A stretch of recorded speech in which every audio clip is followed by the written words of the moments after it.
minutes ago. We were at Citi Field and watched the Mets lose. And anyway, all right. No worries. We'll keep the show short anyway because I'm not feeling well, so this will work out fine. Stand by.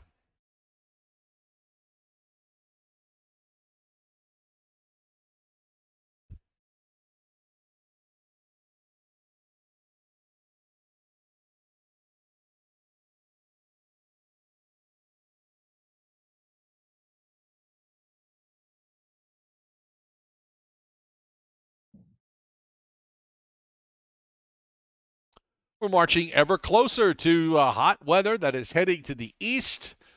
Got the outlook for the 4th of July holiday weekend. And we'll look at potential tropical cyclone 2 that, well, still has potential. The long range and so much more, all going to be condensed into probably about 30 minutes tonight on the Joe and Joe Weather Show. So you went to the Met game today, and it didn't turn out well for the Mets. But I'm curious, Joe, how much is a hot dog now these days at a ballpark? I wish I could tell you.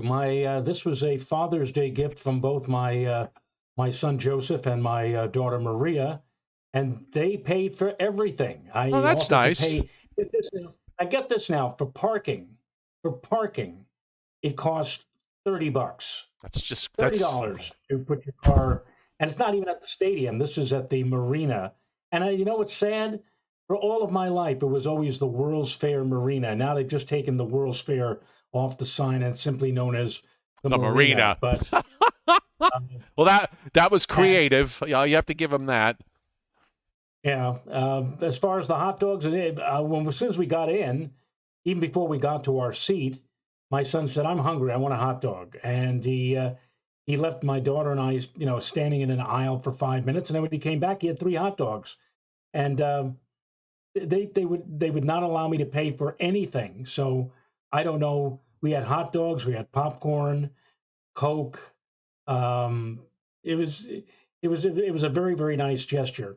The best thing of all for me was to be able to see the Tom Seaver statue, this incredibly immense, huge edifice, and I had a sense of ambivalence with that because I was so happy to see it, but I got very angry because this was the statue that should have been in place first in front of Shea Stadium and now at Citi Field, but it should have been there 30 years ago, and Tom Seaver should have had a chance to at least see it and admire it.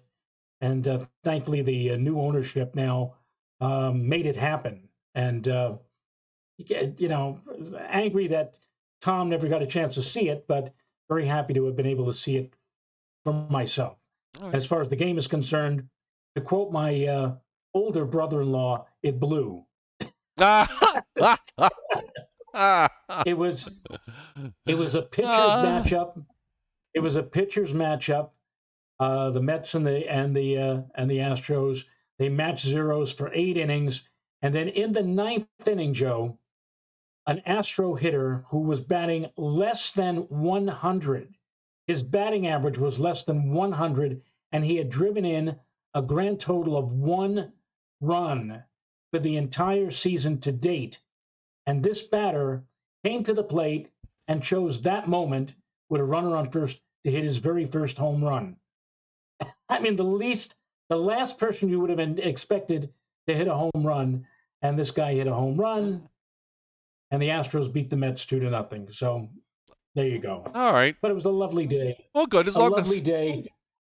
It was the great, they call baseball the great summer pastime. 85 degrees, blue skies, puffy fair weather clouds, and it was played in the afternoon, which is when baseball should be played, not in the dark of the night, not until, stretching out until like 11 o'clock or midnight before you know what the finality is going to be. This was a lovely and a short game, too. It was a pitcher's duel. As I said, both teams matched zeros for 8 innings. It only lasted about 2.5 hours, not the usual 3 or 4 hours that a lot of games last nowadays. But it was a great game. If the Mets had won, it would have been a perfect day, but they didn't. But still, to be able to spend a lovely afternoon with my two kids. And also all those years, Joe, and I'm sure that you've had feelings like this too, that, I used to drive them, my wife and I, and we used to take the kids to the ballpark.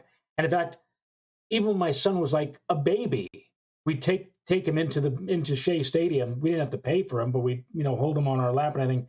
And I'm sitting there thinking about all of this as he my son is driving on the Whitestone Expressway and through Flushing, taking me, Daddy, to a baseball game at Citi Field with my daughter. So it was a great day all around.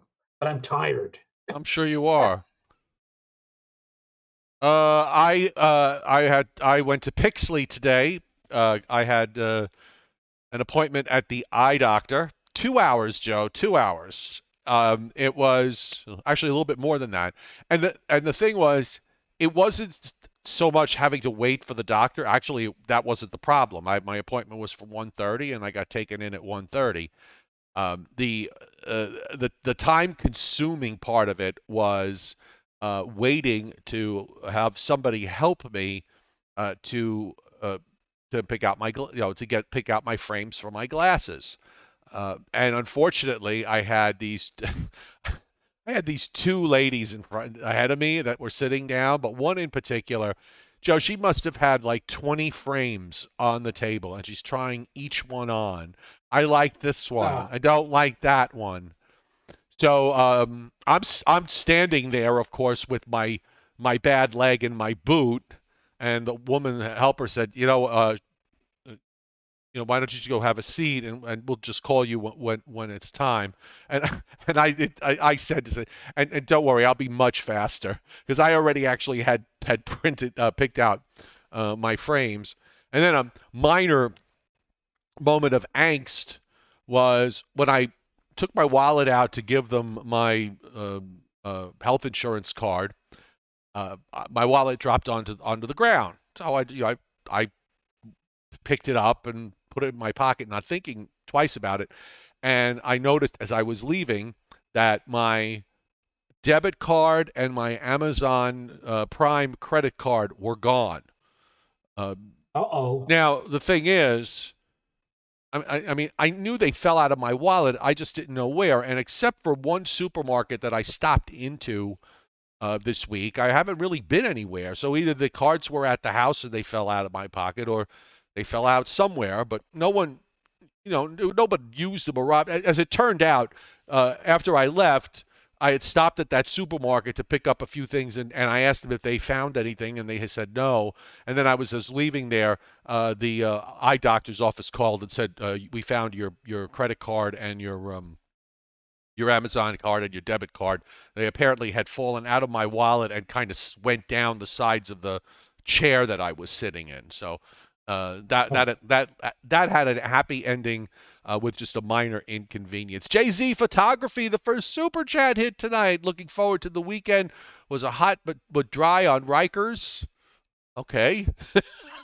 I guess Joey wasn't that. I guess he wasn't that far from where you are. What you were hoping to film some Oh, nice evening thunderstorms on Saturday evening. Well, there'll probably be a few in the cards, and but thank you for hitting super chat on this Wednesday night. Welcome to everybody on the chat board, including the apocalyptic Billy the Kid, who wants to know if I'm worried about contrails. No, oh, I don't think. please. You know, Billy, I just don't think about these things. You just go from one apocalypse to another. Did I heard NBC News that you shouldn't even watch the news? Really, you shouldn't. I know I heard on the news that Boeing is looking to eliminate them. Okay, that's nice. I don't know what you want me to say. Um, I will say, however, Joe, that we do have another super chat hit. This time from the chairman, Scott Briller, who's touring all the hot spots along the New Jersey shore with his trivia show, and he will be back on July 18th. And so long as we're not canceled and we're picked up for another season, Joe, we'll be here on July 18th. Yes, we will. I'm Yes. sure we will. All right. So just a heads up for everybody. It's the 4th of July weekend coming up. So Joe, I think we could. We're going to take tomorrow, Friday, and Saturday off, and maybe come back on Sunday morning. Does that work for you? Well, whatever you'd like to do, Joe. Yeah, let's do that because there's not a whole lot happening, and one is one is extra tired. So I think I could use a couple of days of just know sort of relaxing. I actually got two nights in a row of sleep back to back for the first time in months. So I'm Wow. yeah, Wow. but I'm still I still get tired a lot during the day. So I just want to go to bed early tonight and maybe just watch a little bit of TV, and that will be that. So let's move forward. I I told you before we even started here that I have to, again, I have to apologize to the viewership because again, I was at the game with my kids, and to try to maneuver out of, and my son was the one who was driving, and he insisted that he follow the GPS. Now, of course, having been to many Met games over the years, I was offering to show him. I said, where are you going? We were going right through downtown Flushing, and I said, why are you here? Why are you on Linden Place when we should be on the Whitestone Expressway? I mean, where did you take us or whatever? No, I'm following the GPS, Dad. This tells me, this assures me that, blah, blah, blah. Well, to make a long story short or a short story long, a 1 hour and 15-minute drive evolved into an almost 2 hour drive. And so we didn't get home until about, I don't know, 45 or 50 minutes ago, wolfed down my dinner, and I came rushing down the stairs. And I told you right off the bat, I said, I have to apologize. I haven't looked at a single map.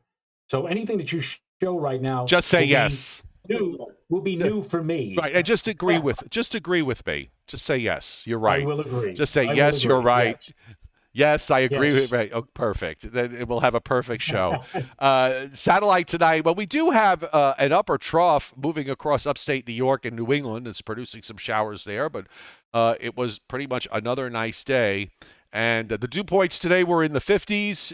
I consider dew points in the summertime, if your dew points are generally, say, low 60s or less, I consider that okay. I don't understand. Hang on, Joe. Google. I have my phone here, and Yes. it's listening to me. So a voice just came on and said, "Guess what I found online." I don't care what you found online, you moron. Anyhow, a lot of dry air to the west.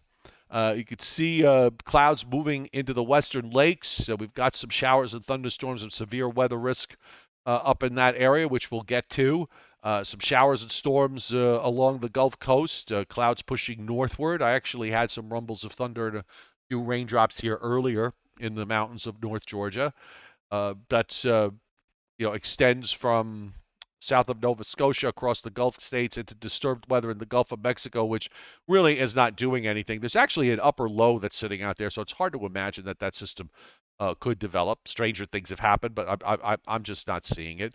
And on the radar tonight, we do have some showers moving out of northeastern New York and all pretty much along and north of I-90 and on up into Vermont and parts of New Hampshire. There are a couple of heavier downpours in the mix, but most of that is really not amounting to a whole hell of a lot. In the Gulf states, and along the southeast coast, we're seeing some scattered showers and thunderstorms. They become more numerous in the southern half of Georgia, through Alabama, southern Mississippi, back to Louisiana, and into southeastern Texas. So you see it there. And as we said, we've got activity actually for the second day in a row moving across Minnesota and into Wisconsin. And we also have some active weather going on in South Dakota with 4 severe thunderstorm warnings that are up as of 7:45. The Storm Prediction Center has an enhanced risk of severe weather there with 2 severe thunderstorm watches in play. Slight risk up into North Dakota, western Minnesota. We also have a marginal risk being indicated for northeastern New York and northern New England. But the radar right now doesn't seem to be, doing very much up that way other than a cell here and a cell there. The risk is marginal tomorrow from Lake Superior. across the upper peninsula of Michigan through Wisconsin down to eastern Colorado. And then as we move on to day 3, which is Friday into Saturday, no severe weather is forecast on Friday, and they do not have anything in the long range. Rainfall amounts over the next 7 days. So we've got a couple of weather fronts between now and next Wednesday evening. So we're looking at anywhere from 3/4 of an inch to, in some cases, 1.5 inches from interior southern New England to eastern Pennsylvania down through New Jersey. A 1/2 inch to 1 inch in Delaware, Maryland, and Virginia. Then it picks up again coastal Carolinas down into Florida, where up to a couple of inches of rain will fall, a little bit more right along the immediate coast. Also along the Texas Gulf Coast there with some 3-inch plus amounts in southeast Louisiana, east to just shy of the Florida Panhandle, about 1.5 inches or so there. The upper Mississippi Valley, across the North Dakota, across northern Montana, showing anywhere from a 1/2 inch to 1 inch, and some precip up into the southwest. So let's, Joe, potential tropical cyclone 2 remains just that, a potential. And the Hurricane Center is still, on the satellite, it doesn't look too shabby. But it still lacks, apparently, a true low-level circulation center. And I'm just going to bring up the loop of that. We can take a look at what's going on. And I think we're just probably going to have to wait until it gets into the southwest Gulf of Mexico, which it's going to do in short order. There's some good outflow, though. I'm starting to see that cirrus outflow on the north side of the northern Caribbean that you often start to see that feathering that goes on, the feathering, and maybe it's finally developing some sort of low-level circulation center. We'll just have to see.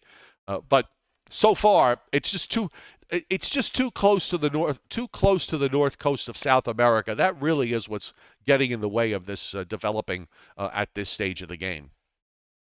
It's not often that you see tropical cyclone advisories posted for the coastal areas of Venezuela and Colombia. Yes. I mean, this thing is really far south, down to about what, plus 12 or plus 13. Well, actually, more like plus 12 degrees north latitude. 11.6 north on the last advisory.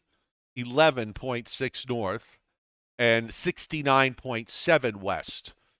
Top winds are, and this is on the 8 o'clock advisory, so they're not upgrading it yet.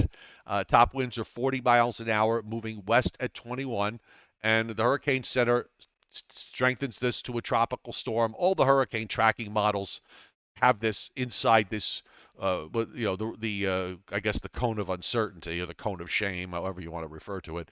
But you see they got that S in the black circle, so they're still thinking it's going to become a tropical storm. I don't see why it shouldn't. The satellite presentation continues to improve.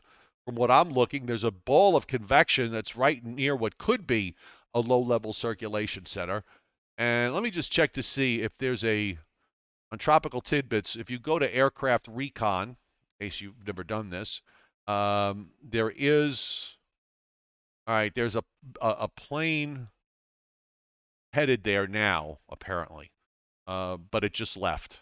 So we're not going to really get much out of this. Well, this looks like it could be bad news in terms of, possible flooding, maybe some mudslides for Costa Rica, Nicaragua, maybe El Salvador too.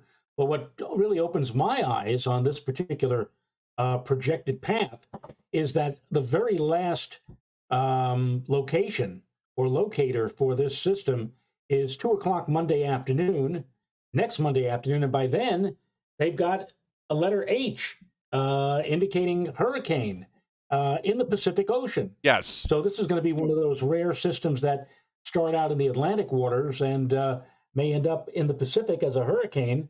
And if it does acquire, and it probably will, a name, from what we were able to determine or discern, the name will continue to hold forth even after it crosses through Central America. and into the Pacific waters, right?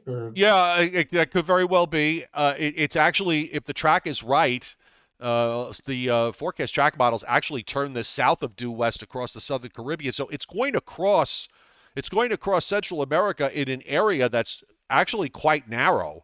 The only place that's narrower than where it is if it went even further south and crossed Panama, but it's not quite there. But it's going to cross a very narrow stretch of land, so it's probably not going to. And since it's moving along at 20 miles plus an hour, it's probably not going to be on land for more than 6 or 7 hours before it comes out the other side. So the center is going to probably come out pretty much intact. Assuming it develops on the Atlantic side, and yeah, I wouldn't at all be surprised. You can see the track forecast there, the latest 18Z spaghetti plots, as we call them. And if I'll bring up um, the intensity guidance, and yeah, I mean, they all have it becoming a tropical storm, and they kind of leave it there. There's a little bit of a dip downward, I guess, to reflect some sort of landfall into Central America, and then they pop it back up. There's 1, 2, 3, 4, 5, looks like 6 or 7 models that take it to hurricane strength, Category 1. And of course, the ship's model has it as a Category 3, but the vast majority, that's the outlier. And there's a couple of models that just don't do anything with it at all. After it makes landfall, it just crashes it down to less than 35 miles an hour. But yeah, I think I don't see any reason, as long as it's crossing in that very narrow area, it should strengthen on the other side. Conditions are favorable for development. On both the Atlantic side and the Pacific side, from the Southwest Caribbean, and then on the other side in the Pacific. So there's nothing in my mind. There really is nothing that's going to stop it. I don't think so either. I don't think there isn't going to be anything to stop it or prevent it. And but we're still running behind. I think I mentioned yesterday or the day before yesterday that at this particular point in time last year, we were already up to the E storm. So we're running a bit behind last year, and maybe just maybe that might be a sign that we'll have less of an intense or robust It could be hurricane. Although had. You know, Go ahead. it's July. July is a slack month. We talked about that yesterday. And then once we get into August, especially late August, things always tend to rev up. So we'll see how much revving will be occurring once we get into, once we're about 6 or 8 weeks from now, we'll see what the condition of the tropics will be. But right now, it is relatively quiet in spite of what's going on down near Central America. Correct. All right, let's a little bit of confusion today on the models. I'm still kind of in the same place as far as my outlook is concerned, and here's I've got the 12Z GFS up, and here we are for Thursday. So obviously, it's just going to be a day tomorrow that's going to turn very warm to borderline hot. The dew points are going to come up a little bit tomorrow. I don't think it's going to be. I wouldn't describe it as oppressive by any stretch of the imagination. Friday will be uncomfortable, and Friday will be a hot day, low to mid 90s. The atmosphere is so stable that there won't even be an isolated shower or thunderstorm. Now, we do have this cold front that's coming through now it's a little different on this run. It looks like part of it actually wants to go through. There's some kind of upper trough or the frontal boundary. I'm not sure which it is that comes through early Saturday morning with some showers.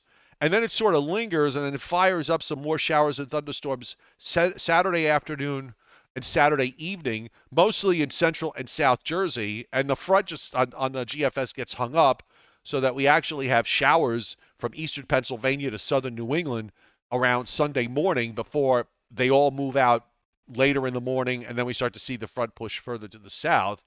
The other difference between this and the European, and I tend to back away from the idea. The European has some sort of system trying to come through late on Monday with some showers and storms. I don't know that I think that that's correct.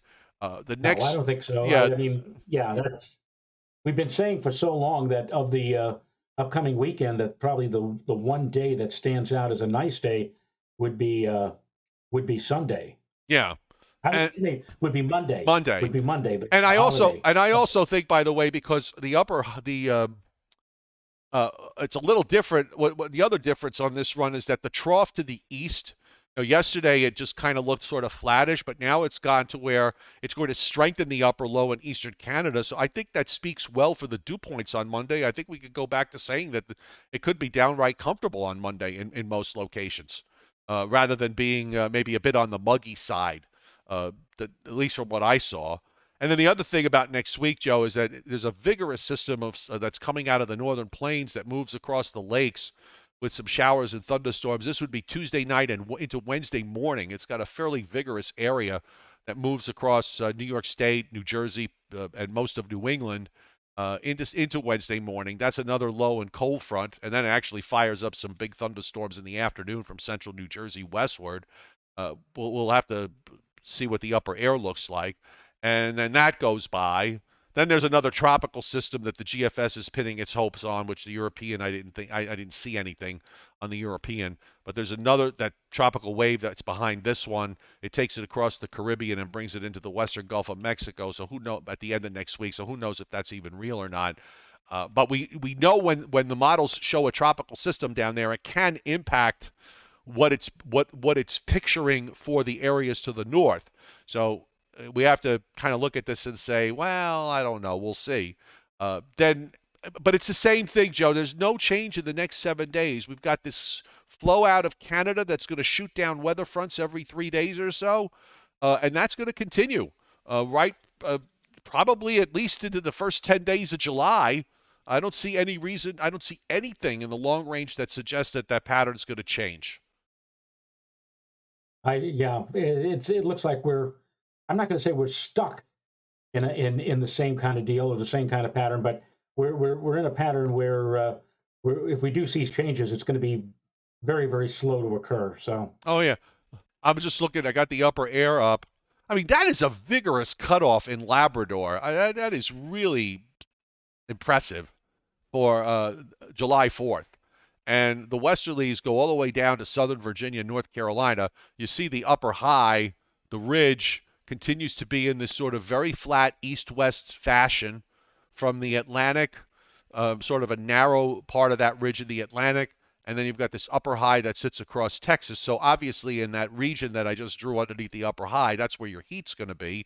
And in the meantime, you've got a split flow with a flow coming out from the Pacific, and around this upper low, we've got air, Joe, that's coming down from the Arctic regions.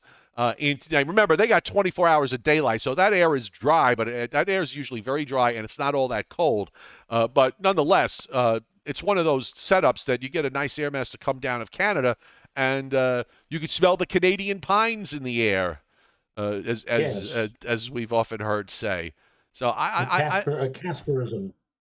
Yeah, the European, the only difference in the European to me was the fact that it's a little stronger with that it's actually a little bit stronger with that low in Labrador, and try to get this circle of death to it's a little bit stronger. There's actually a short wave that's swinging around it Monday afternoon and evening into moving into, say, northwestern New York State and then pushing eastward. So I think that's what the Europeans, I guess, is picking up on, maybe some sort of trough or front that goes by, and maybe that's perhaps why it has some showers and storms on Monday. I'm going to ignore it for now and just continue with the idea that it should be okay. And as far as the dew points go, to bring up the GFS dew points. You can't argue with the dew points. My goodness, we're almost at July now, and it's so lovely, so comfortable. I mean, take it from somebody who, I at one point at Citi Field, it was like seventh inning. I said, "Gee, what's the temperature right now?" It was 84, and I think that was the high today at Central Park, 84 degrees, and yet no humidity at all. So indeed, that dew point in the 50s. That's a treat in June or July, and now maybe the next couple of days it's not going to be such a treat, but at least today it was just great. Yeah, I'm looking at the GFS. The dew points for tomorrow afternoon are mostly upper 50s to around 60. I mean, it's just not, to me that's comfortable. I know for some people they find that humid. I don't see how you can, but it's not for me. Uh, I don't see that way. And then mid to upper 60s on Friday, mid to upper 60s, even some 70 dew points on Saturday. Sunday still kind of holding in the 60s. And then you start to get into Monday, basically from northern New Jersey and the northern half of Pennsylvania, the dew points are all in the 50s and even upper 40s as you get up into the Hudson Valley. It's more like lower 60s as you go south of there, low and middle 60s, southern New Jersey, southern Pennsylvania, down into Maryland. And it actually pushes the dew points into the 40s to central New Jersey Monday night. And then it starts to retreat because you've got the next cold front that's going to be coming in from where, Joe? From the west. From the west. Yes. From the west. Yes. And I just want to look at the European dew points here. 2-meter dew points. Do they have the 2-meter dew points? No, there are no 2-meter dew points, at least not on this geography. Let's just check the other ones. Sometimes there are certain maps that are available. Upper dynamics, thermodynamics. Well, we can do the 2-meter temperature anomaly anyway. And starting with Sunday, still above normal, and actually still above normal on Monday because it's waiting for that secondary front to come through if it's real. And then you go below normal Tuesday into Wednesday, and then back up ahead of the next weather front at the end of the week. So I think we're kind of in cruise control here. No changes in the teleconnections. They're just about the same as they were yesterday. In fact, I actually had to double check the date on it to make sure I was looking at the right date. But there was no change at all in the teleconnections for the next 2 weeks. So there you have it. Weather in a nutshell. There you go. There you are. Weather in a nutshell. And it's half an hour, so I guess, yeah, that's right. Steve, the nutshell today was good. Yeah, Steve. The nutshell was a little small. Yes, Steve LaPointe hitting super chat tonight. Thanks you, Steve. He says the only statue you should worry about is the one for your 40-plus years of weather. Well, may I say also the same for you? I mean, you've been in this business as long as I have.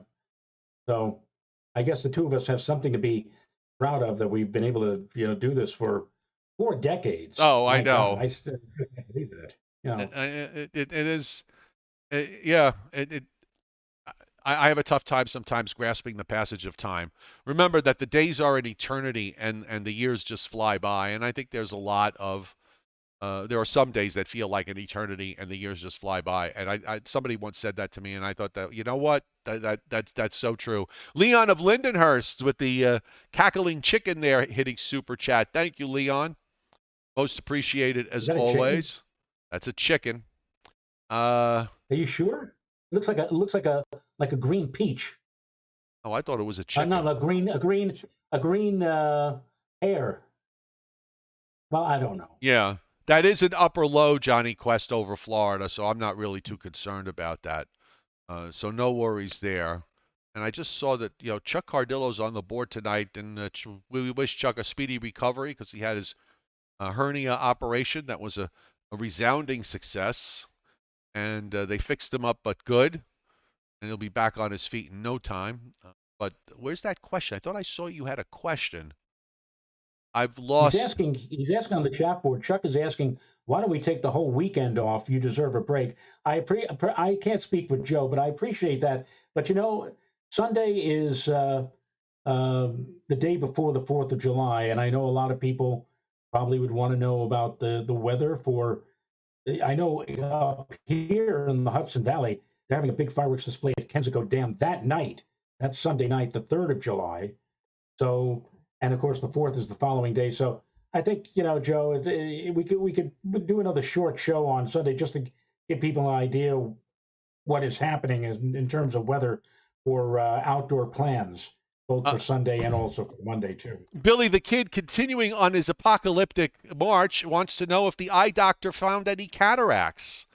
No, Billy, he didn't find any cataracts. My eyes are perfectly fine.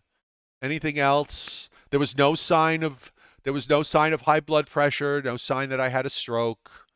Um, any I mean, I can't think of anything else that they do look at your eyes. Sometimes they can tell whether something else is screwed up in your body. No, I'm perfectly fine. Thank you very much for bringing that up. One of these days, I promise you, He's gonna. one of these days I will come on with some sort of incurable malady. You'll be the first to know. So I guess that might make you feel better, but you'll be the first to know. I promise. I'm surprised he didn't. I'm surprised he didn't ask about glaucoma too. It's Home Run Picks, new on the chat board. Nice to see you. Can you take a look at North Houston, Conroe, Texas? To be exact, to see what's going on there. Well, why don't we take a look? Let's do that. We can take a look at La Radar. La la la la la la la. I appreciate what Steve LaPointe. Steve LaPointe saying to Home Run Picks, they don't cover your area. This is New York tri-state weather. No, but we do when there's stuff going on in other places, we certainly talk about it, especially with hurricane season coming on. There's not much on the radar at the moment. At least from what I could see, most of the precip is actually along, I guess that's I-10. And yeah, I mean, it's mostly light stuff. There's some heavier storms in Louisiana. Now, I think if I bring up,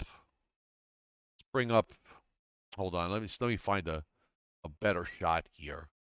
We'll go to the eastern U.S. because at least that's wide enough.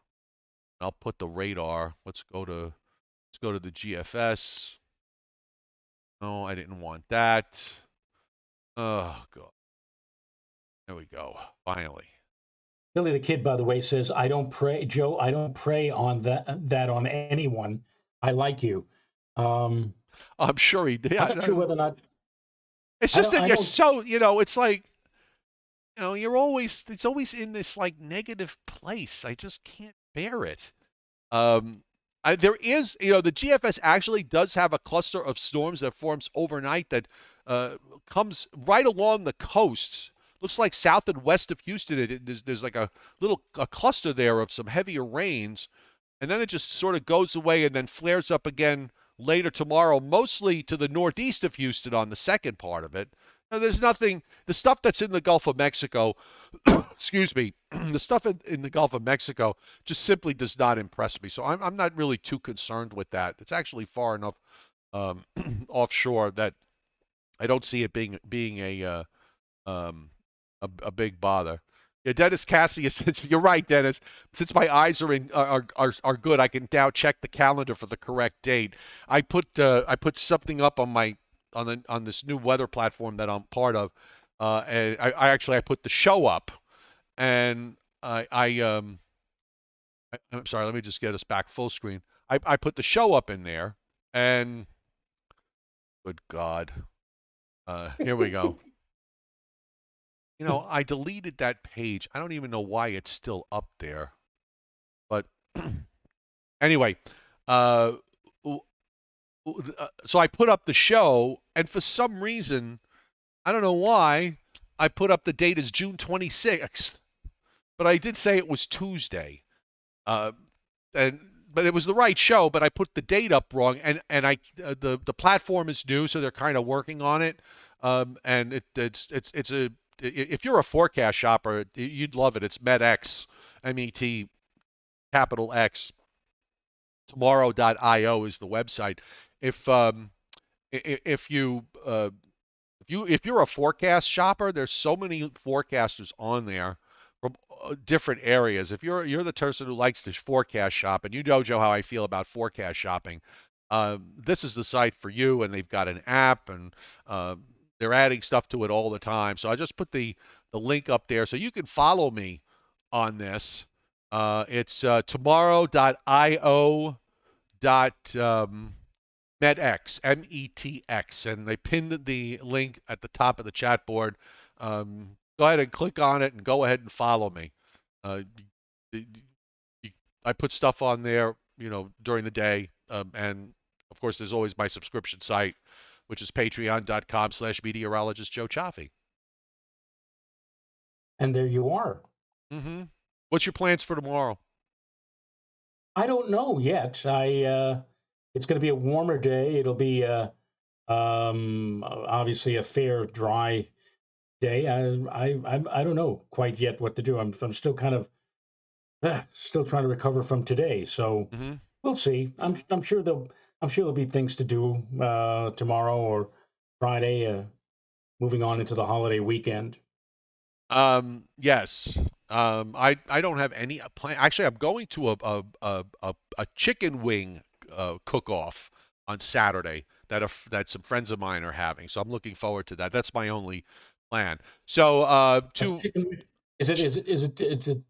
But it's not one of those contests like at Coney Island. No, no, You but know, no, it's a contest at the house among the guests that are going to be cooking. People are going to be cooking their own version of chicken wings, and I guess we're all going to judge how good they are.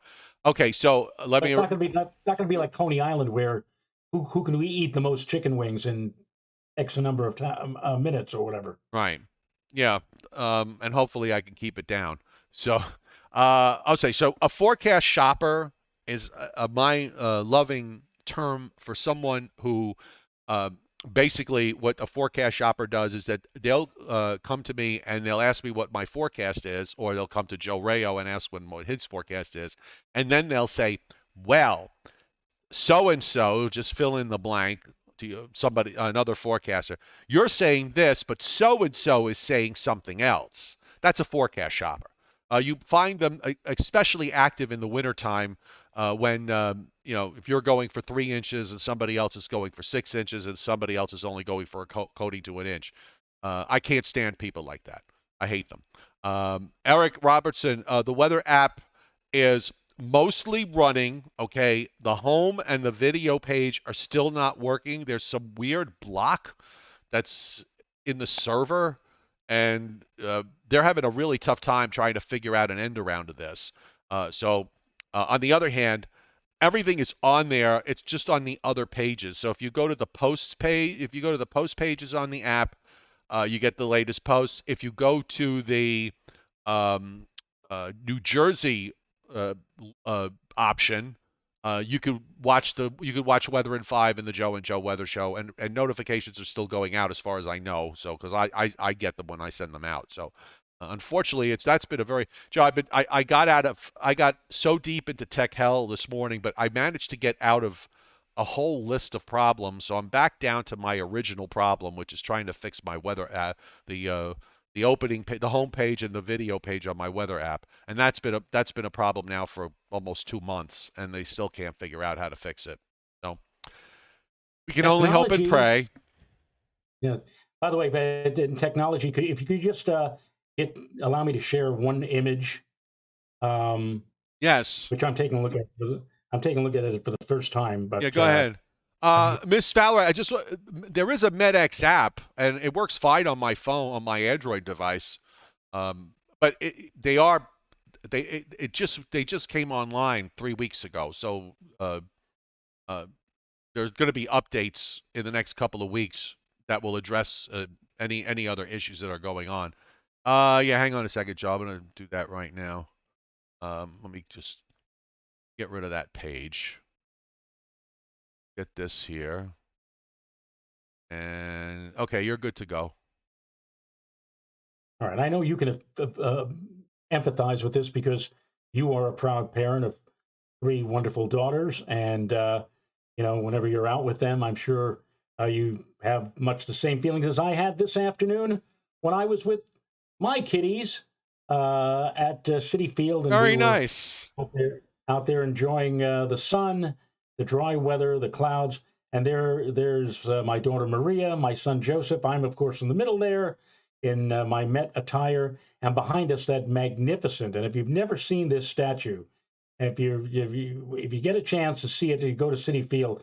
This is a magnificent statue of the franchise, Tom Seaver, who of course is the greatest Met player ever, and probably will be.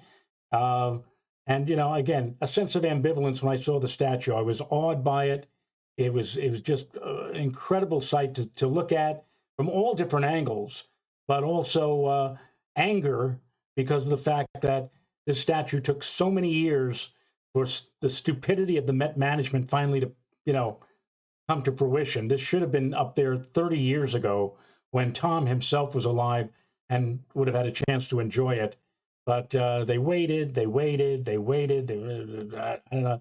The former management, the Wilpons, they just didn't have the time, I guess. But with the new guy in charge now, Mr. Cohen, Mr. Moneybags, who can make things happen with a snap of a finger, finally, the statue has come alive, and there you see it. What an incredible edifice, and what an incredible tribute to a really incredible athlete, Tom Seaver. And again, great day with the kids. Lovely day. Would have been better if the Mets had won, but they didn't. But not to matter. It still was a wonderful afternoon. And there you go. I'm getting the link here for. Hang on, I'm trying to get the link for the app. I had the page. It's got the Google Play and App Store. Let me see if this is. Let's see if this is the one.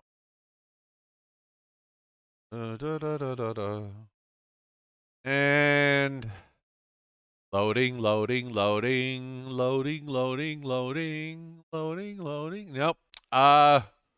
There was a page that had the links to Google Play or the App Store, but just put MedX in either one of them. Something should come up, I would think. I can't seem to find that link at the moment, but if I find it, I'll save it, and this way I'll put it up on the community page. So if you go to the community page on YouTube, you'll be able to access the link on there as soon as I can find it. All right, time to go. It was supposed to be a half hour. We're at 47 minutes. Enjoy your Thursday, Friday, and Saturday. Everybody have a great holiday weekend if we don't see you on Sunday, because that's the day that we are scheduled to be back at 11 a.m. Eastern Time, Mr. Rayo. We'll be here.